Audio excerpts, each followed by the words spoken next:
What's up guys, I'm Blame, and today I'm going to be revealing some of the secrets you can find in the Junkenstein's Revenge game mode. Now I'm sure most of you have been playing this ever since the Halloween Terror event went live, but there's a whole bunch of secret stuff you may not know about, and it's pretty awesome, so I'm going to share it with you today. Also, I did pick a winner for this week's $20 Battle.net gift card. I'll reveal that and the next giveaway at the end of the video. So the first secret is something that a lot of you guys might actually already know, especially if you've tried to do any of the photobombing contest stuff. So in the map for Junkenstein's Revenge, all of the bosses have a very specific location where they're going to spawn. And the developers put something in the game in order to show that so they could kind of test it. Well, it looks like when they pushed the game to the live version, they never actually removed their little markers. So if you're moving around the map, you'll notice a bunch of these flowers that look identical, and they're kind of out of place. It doesn't really look like they should be there. These markers will show the exact location of where the bosses will spawn. So this first one is where the Reaper appears, but then he immediately teleports down to the ground level. This next one is where the Junkenstein's monster will always appear, except when he's summoned by Mercy. In that case, he spawns right in front of her, and this is her location right here.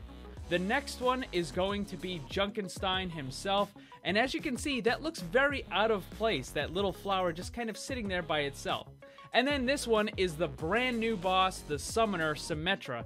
This is where she will spawn. Although she is the only character that doesn't actually spawn directly on top of the little marker. Instead, she'll spawn about a step back. So if you're trying to get a really good photobomb screenshot, now you know exactly where to stand. So this next secret is also kind of a bug. It seems that before the bosses actually appear in the map, they are technically in that spot. It's just the game makes them invisible. Sometimes when you go up to where the Reaper is going to spawn, before he ever actually appears and before the game fully announces him, you might actually get hit by a Reaper Death Blossom from an invisible Reaper. So just a little helpful tip, if you're playing on the harder difficulties, you might not want to stand where Reaper spawns, because he might take you out with a Death Blossom before you even know he's there. So this next one isn't so much a secret as it is a non-secret, kind of like a myth-busting secret. All around the map, you'll find these different ravens, and if you hit them, they kind of go away in a puff of purple smoke. It kind of resembles a little bit of the smoke that Reaper has in his Wraith form, except it's purple. So there was this kind of myth going around that if you attack the different ravens in a specific order or something, then you could make something interesting happen in the map.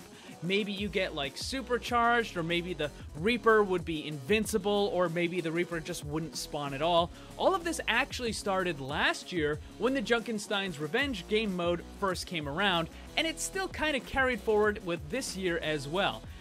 But I'm sorry to say, regardless of what you might see on a forum or message board somewhere, there really isn't any secret with these. They're just something cool that was added to the game. Sorry about that.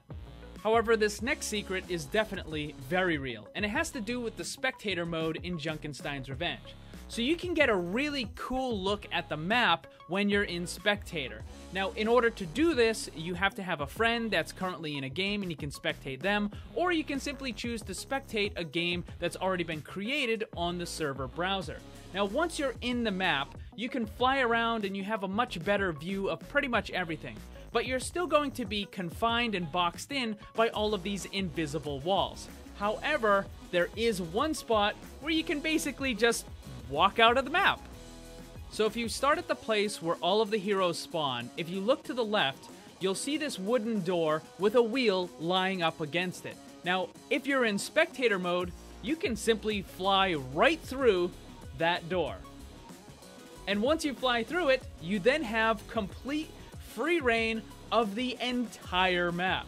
You can fly underneath it and check out all the cool stuff down there. You can go up into the sky, you can look around, and something that's really interesting that a lot of people probably don't know is the textures in a game like Overwatch only appear on one side of a wall. So when you're looking from the inside of the map, you're gonna see like brick and stone and all that sort of stuff, but when you're on the other side, there either is no texture at all, or in some cases, it's just completely black. You can also see some pretty odd placement of certain objects, like these trees that are just kind of like stuck on the top of the roof of Eichenwald. How did they get there? No one knows, they just happen to be there. Now, in normal gameplay, going outside of the map is a pretty big no-no. It gives you an unfair advantage, it allows you to attack the players that are inside the map, and they're not able to actually hit you. But with this, it's quite a bit different.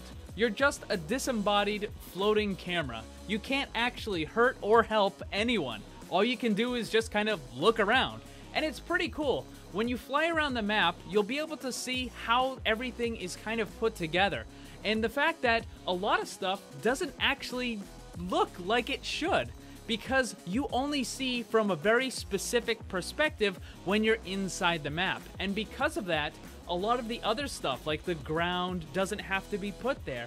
Pieces of walls are just completely missing. And other things where you would think that it would be a full object is actually just kind of like a piece that's floating out in space. You can fly up to the top of Eichenwald Castle, or all the way out there to the windmill that's all by itself, far off in the distance. It's actually a fully made 3D model. I was kind of surprised at that. Although the textures on the windmill blades aren't actually there. It kind of looks like it's stone. Now, how far can you actually fly out? I don't know. I didn't really try. But it looks like there's just a whole lot of nothing out there, so it's probably not even worth it. Alright, so this last one isn't exactly a secret, but it's still something that a lot of people might not know. And that's you don't have to have a full group of 4 in order to do the Junkenstein maps. So what you can do is you can go into your custom game mode here, and you go to your settings, and you go to presets, and you can pick, Junkenstein's Revenge or Endless. Let's go with that. And then it puts all the settings right there. Now from here, you can go into your heroes and change all the, the abilities and all that other stuff if you want to. But in order to make it so that you don't have to have 4 people, you go into your lobby, and right here it says Team 1 Max Players. What you're going to do is you're going to change that down to 1, and then it's just you. You can start the match. Our team begins with Atlas. Pick whatever character you want. For heroes to come to his aid and defend him against the mad Dr. Junkenstein.